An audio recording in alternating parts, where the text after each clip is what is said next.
his combinations come a little bit out of left field, and I think that contrasts very, very starkly with what Alessio has been running. The way he's been doing it is he's taken one of these teams that did really well and really stood out around the middle of the season.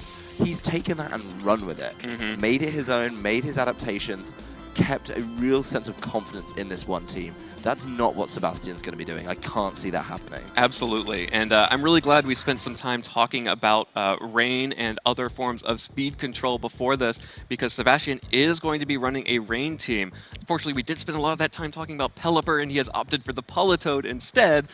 But it should be really interesting to see how this rain team matches up against Alessio Yuri's team, which is a little bit slower, a little bit more of the basic team that he's been running over and over again, while Sebastian has continued to innovate and change his team to find something that he's more comfortable with for the meta that he expects to see. There's certainly something to be said, though, about playing a team over and over again. You really learn every single matchup. You learn all the ins and outs of the team, and you can feel very, very confident in it. Now, going up against a team like Sebastian's, that may be a matchup you've not got as much practice in, so you've got to very quickly adapt to how your team will match up against it. I think the Rain team without Pelipper is something that might be a little bit different, but we know one of the teams he's been running before, he actually carries the Gigalith, and the Gigalith is one of those kind of potent answers to Rain. Yeah, anything that can change the weather. Yeah, I mean, Torkoal, I still disagree, saying it. You know, changing it might be good, but you're still going up against water types, even with the sun to protect you.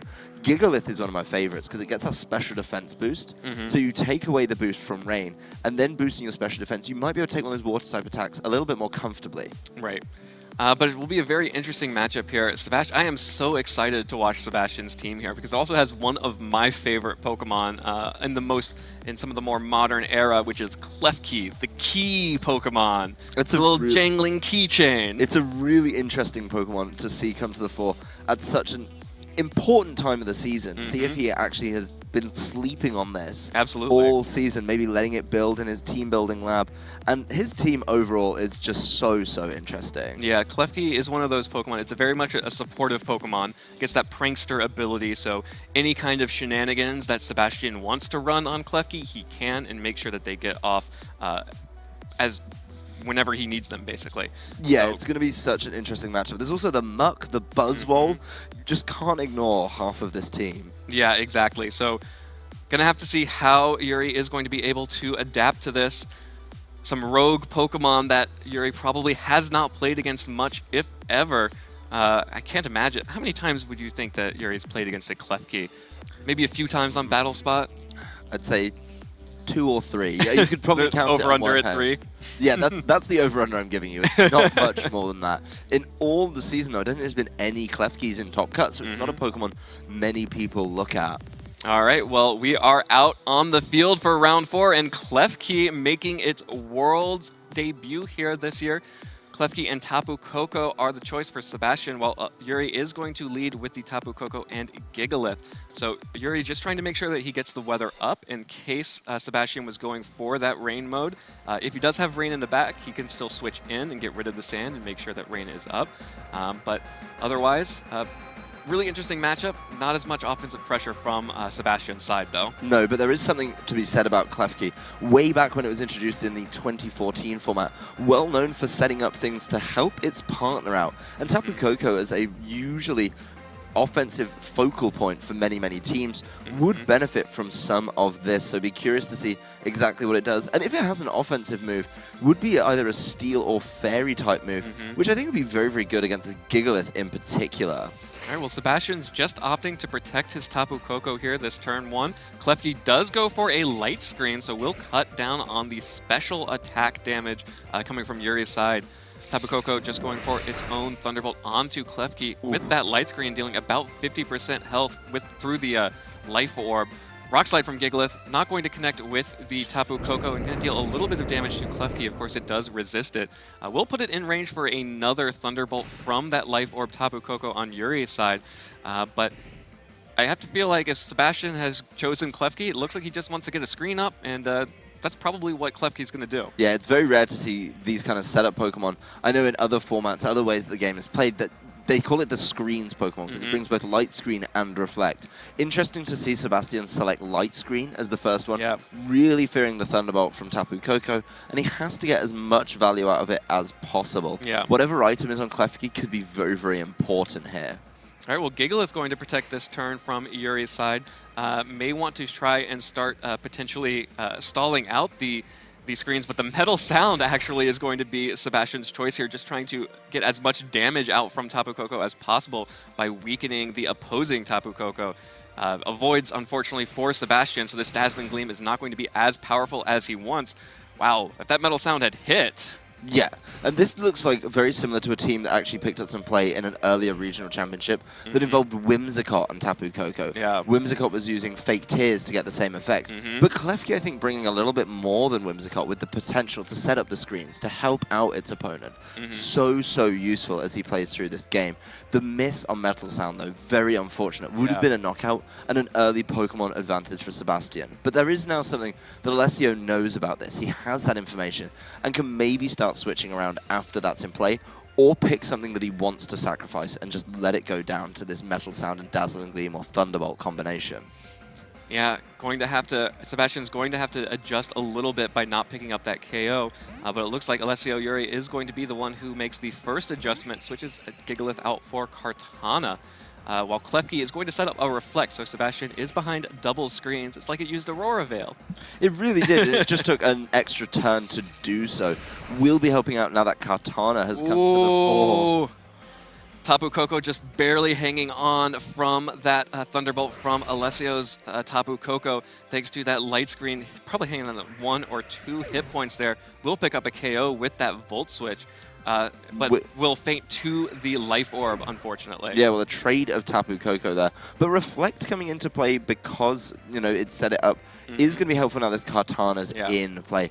I really enjoy seeing that. Now Gigalith's in there as well. A lot of value on that Reflect. We've got the full duration of Reflect to get through. While Light Screen will be ending soon enough, this is maybe something that's going to be really important. Interesting to see Golduck right now, though. Yeah, we have not seen Politoed just yet from Sebastian. Bringing that Golduck might be a sign that there is the Rain option in the back, or Sebastian may just want Golduck to be able to get as much damage off as possible here.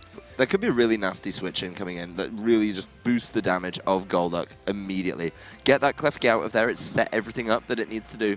Bring in your Politoed immediately, and then just immediately go for something like a Hydro Vortex, if that's what it's carrying. Deal all of the damage you can as quickly as possible, and then Gigalith is either taken out or forced to switch out. There's so few options on how you can play this one. And I think Sebastian has the option to make a very offensive play, and Alessio Yuri is going to have to play very, very defensively indeed. Yeah, well, it's going to be the switch in for Politoed. Sebastian keeping that in the back to make sure that when he needed Rain, Rain was up. Going to wash away the Sandstorm, set the Rain here, boosting that Golduck's Water-type attacks and also its speed. Alessio realizing that he needs to protect that Gigalith to switch back in to end this Rain. With that Golduck out on the field, switches in for Tapu Fini, which is probably going to be happy to be in the Rain as well here. Golduck just protecting itself this turn, and Substitute coming out from that Kartana is a really big play there for Yuri. Yeah, I really enjoy seeing Yuri set up the Substitute there. Because it buys him a little more time, means if there is something strange coming out from Sebastian's side of the field, he's not going to be affected by it so much. It would have been nice to see him go after the Politoed, but I think Alessio Yuri knows, of course, that he isn't going to be able to get those knockouts while Reflect is in play, unless Leaf Blade scores a critical hit, which it's known to do. It would be a little bit difficult. Preserving that Gigalith, though, very, very smart. It's this turn that Golduck can start benefiting from Swift Swim. So he just needs to maybe get Gigalith in at a safe time. He could also just leave his Tapu Fini in to buy some time and try and work a knockout in there, so when he brings in the Gigalith, if he brings it in, then he's going to be in a good position. No big attacks coming from Golduck, though. Yeah, Golduck has the Rain, but no attacks. Actually, it's Tapu Fini who is going to be making use of this Rain, using the Hydro Pump from Tapu Fini, connects with Klefki, picks up that KO. Kartana's Leaf Blade through a Reflect here onto Politoed, deals a lot of damage. Without that Reflect, that's a one-hit KO. Politoed just firing back with a Scald, just a simple Scald onto Kartana, trying to break that Substitute so Golduck can come back in and get a KO with a Hydro Vortex or some other powerful attack here. Light Screen finally wearing off, which didn't really help Klefki that much against that Hydro Pump. No, not at all. Didn't manage to take that Hydro Pump. And now that Sebastian's down to his last two, the game really is in Yuri's hands. He's able to maybe make a switch to get his Gigalith into play, completely remove the rain from the situation, and obviously he doesn't want to take a Hydro Vortex on the way in. That's something that's really important to see if he can keep himself safe from that. But in general, I think he's in a fairly safe position.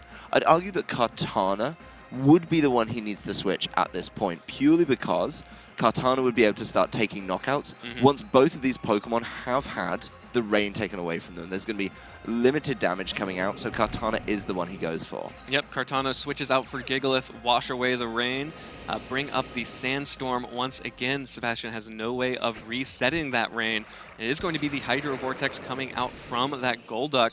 Just going to try and get a lot of damage off onto one of Yuri's Pokemon. Of course, Gigalith not doing anything else in this game aside from changing the weather, so and that's all it needs to do. Happy to tank this. Yeah, that's all it really needs to do is change the weather, reduce the damage, and it's not even going towards Gigalith, which means it could be sticking around for a little bit longer.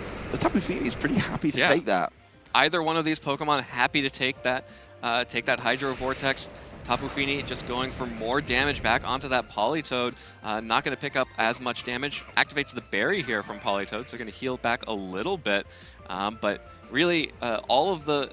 It's all on Yuri right now. He has that Kartana in the back. The Scald's going to connect to Gigalith, deal a little bit of damage, but really just relying on Kartana. Every little bit of damage that Yuri gets on Sebastian's Pokemon right now is bonus. Yeah, he just needs to set himself up for Kartana to tidy up the game. And, of course, stall out Reflect, as you say very accurately. Once that Reflect's gone, a Leaf Blade is going to be able to start taking knockouts immediately. If you could bring it down to a one Pokemon remaining situation from Sebastian, then that would be perfect. His Kartana without the benefit of Swift Swim, without Speed Golduck, without Speed Politoed, and he'd probably feel pretty good about himself. He knows it's not got a Choice Scarf, he just saw the Margot Berry activate. But both these Pokemon just staying in, trying to deal a little bit of damage, and also Sandstream is going to help out with that chip damage. Exactly. More Hydro Pumps coming out from that Tapu Fini, the fastest Pokemon on the field here.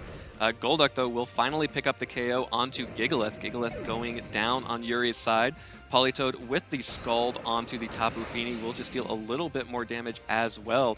And with that Sandstorm, start chipping down Tapu Fini, but right now it's all about that Kartana, and it's all about making sure that that Leaf Blade gets off full damage. And it hits the right targets every time. That's so, so important. There goes Reflect. Yeah, Reflect down this is the perfect turn to bring Kartana in. I think there may be something to be said for potentially keeping Gigalith around, but this is still Yuri in the driving seat. The Tapu Fini has been moving very, very quickly before everything else in the field, and really consistently putting out damage. That's something I'm very interested in. All he has to do now is make sure the Kartana is targeting the right Pokemon every single time. If, say, he went for a Leaf Blade on Golduck, Golduck protected, and Politoed was able to retaliate with a Scald, could be a little bit of a problem there. But Tapu Fini seems to be a good answer here, and Kartana's just going to play it safe to try and bait out a potential Protect. Ooh, well, Golduck also going to protect alongside the Kartana, so both Kartana and Golduck protecting. Tapu Fini's Hydro Pump connecting again with the Politoed, consistently dealing a lot of damage to that Pokemon. Politoed actually setting a Perish Song here. Ooh. That's setting up an alternative potential win condition here. I don't know that Sebastian's going to be able to wait the 3 turns to get the Perish Song out. No, after he got caught protecting his Golduck last time, I think very interesting that he did that. On the turn, he was also protecting. So all of the Perish counts falling to 3 here. The one thing to be said for this situation, though, is if Sebastian can buy these turns, he's going to need to hit many protects on Golduck, because the Politoed will fall to the Sandstorm unless it ends this turn. That's something they need to be counting on. It isn't going to end this turn. There's one more. So Politoed's going to go down. But if he can get there, which he doesn't even try to do, he would have been able to actually win, because the Perish Song would have taken out Tapu Fini and Kartana first. All right, well, Sebastian revealing that Perish Song at the final turn of that game, forfeiting the match to Yuri, who takes a 1-0 lead here in this round 4 Swiss match here. Really interesting matchup there. We talked a little bit about how Yuri's team was a little bit more standard, but showing off some cool tricks on some Pokemon that are very familiar. Yeah, that's something that I was really interested to see, and we talked about a little bit before how well versed he was in this team, how well he knew his way around it. And some of the switches in there I thought were absolutely fantastic. The time he got Gigalith in, the way he answered it, I think the point where he switched it in instead of Kartana, where it looked like Tapu Fini would have been a better switch out because Tapu Fini wasn't dealing much damage, really changed the game because then that Hydro Vortex went on to Tapu Fini. Yeah. Didn't get any value out of it. Easily soaked up that damage. It really, really did. And that's something that is important. If you can nullify that damage coming out from the Hydro Vortex on Golduck, that's so essential to winning these games. Yuri locking in his team a little bit before Sebastian in this time. And I think there's a couple of adaptations that Sebastian can look at. The Buzzwole to deal with Gigalith and Kartana would be very, very nice indeed. The Muck to try and deal with the Tapu Fini. The Klefki was good, but it didn't do quite enough with those screens. It wasn't quite good enough, and this is why Aurora Veil is so powerful. If you get both of them up at the same time, there was a lot of time out there where Klefki was trying to set up and not doing anything else, which really dropped Sebastian's offensive pressure. The damage output was low, and he was still taking a significant amount of damage from Yuri's selection. So I think that may be something he needs to be looking at overall. And those adaptations coming right through in this game too. You called it, Adam. It is the Buzzwole and Muck on Sebastian's side up against the Tapu Fini and the Tapu Koko here. And as if there were any doubt, Tapu Fini's Misty Surge going first, revealing Yuri's Choice Scarf on that Pokemon. Yeah, that's some really good information for Sebastian to take away from this, because without the Swift Swim in play, the Golduck and Tapu Fini kind of match up very interestingly, but that's no information he's got 100% confirmed for him. I like that he bought Muck, and I really do enjoy that he bought Buzzwole. Both of them at the same time, though, this seems a little bit difficult. I'd have actually liked to see Klefki in the lead alongside the Muck, because the Muck would deal with both these Tapu Pokemon on the field, and Klefki could have kept it around, I think, with the assistance of the light screen. Would have been the absolute play against these two special attacking Pokemon. So there's going to be an interesting combination from Yuri available here. And you just have to wonder if he's able to execute it as quickly as he needs to. There's some very curious combinations that I know a Scarf Tapu Fini is able to pull off. All right, well, the Politoed switch for Buzzwole. So Sebastian is going to set the rain again, power up the opposing Tapu Fini's water type attacks. Tapu Fini going for the Soak. Making it a water type. I think you know what's coming, Evan. Oh no, the Thunderbolt. I've waited so long to see this actually work. It's pulled off. One-hit KO, the Soak combos. Day 2 of the World Championships, and Scarf Soak Tapu Fini taking away the biggest threat to these two Pokemon on the field. That sludge just got washed away off the field. No chance for poison jabs, no chance to start knocking these out. And now you've got a Tapu Koko facing off against two water types. What? Well, 3 if you include the Muck after the Soak. Or the Buzzwole in the back. Well, yeah, I think what we can see here from Yuri, he's really in the driving seat right now. He wants to save this combination for Buzzwole, and now he has the option to bring in Gigalith to really deal with this rain combination. Yeah. I love how big an advantage he got in turn 1. Yuri did get a really big advantage there, but lost a lot of momentum as he is now forced to switch out that Tapu Fini. Soak's not going to do anything against 2 other Water-type Pokemon. Switches out to Gigalith, will be able to reset the rain here, but Tapu Koko may be a little bit vulnerable here to a Hydro Vortex from that Golduck. Sebastian will switch out Politoed to protect the rain here, but Protect is going to be the choice from Tapu Koko as well to make sure that this the weather is not going to be in Sebastian's favor, and neither will the damage output as this Hydro Vortex has to go through a Protect. Sebastian looked a little bit disappointed with his selection of target here. Of course, doing damage regardless, but no rain to boost it. He made the right choice to save rain for later. But it does head towards Gigalith, so probably not the worst outcome for him there, especially because his Politoed left the field. KO. No, that's really important. Sebastian will have control of the weather the entire game now. That's something that I think he really needs. But to do so, he's actually sacrificed his Politoed. And with that, you've got those plays that he made in Game 1 that I think Sebastian kind of gave up there, and Yuri may be able to read into. In the case of what he did in Game 1, he protected Golduck while Politoed came back in. And that's a switch you might want to make while a Tapu Koko remains on the field here for Yuri. All right, and Kartana, the final Pokemon we're going to see over here on Yuri's side. Of course, we saw how much trouble Kartana gave Sebastian in that first game. And of course, we also know that you can't just sort of protect and like switch and dance around the Kartana, as it will just take a free substitute on you. Yeah, that's something that may force Sebastian's hand a little bit to actually go on the offensive with something like the Buzzwole. We know Buzzwole doesn't have the best special defense though, and a Tapu Koko in electric terrain is probably something you might want to look at as an answer to it. The Kartana, of course, with the substitute potential, might force the Golduck not to protect, and that's something Yuri will be able to capitalize on if he decides to go for it. What comes out of this Kartana, I think, is so important. And while Sebastian wants to get that rain back in play as soon as possible, Kartana and Tapu Koko are not the Pokemon you want to do it against. No protects at all. Golduck, no protect, just going to take that Thunderbolt from the Tapu Koko. Easy knockout there. No switches, no protecting, just offense. Kartana goes for the substitute here. Will at least protect itself a little bit from this Buzzwole, showing the Bulldoze actually. So Tapu Koko taking a lot of damage there. Will drop its speed. The substitute, of course, taking the damage for Kartana, and with that substitute not getting the speed drop as well. Yeah, that's really important here. And I do enjoy that he actually went for the Golduck there, because it's interesting to see that Sebastian adapted his play from game 1, but Yuri called it so well. And this is one of those play styles I've been talking about a little bit today. Is I really enjoy offensive play, capitalizing on as much as possible. Sebastian finally gets the rain back up, but he's not actually in a position to really capitalize on it. His Swift Swim Sweeper, as they're known, isn't able to come in and deal the damage because it just got knocked out the previous turn. Right. So interestingly enough, when Tapu Fini comes back to the field, it's going to be doing even more damage with its Hydro Pumps. He's kind of helped Yuri out and isn't able to benefit from it too much himself. Yeah, and this Kartana is still hiding behind the substitute, which is exactly where it wants to be. Politoed has to protect this turn, can't take a Thunderbolt from that Tapu Koko.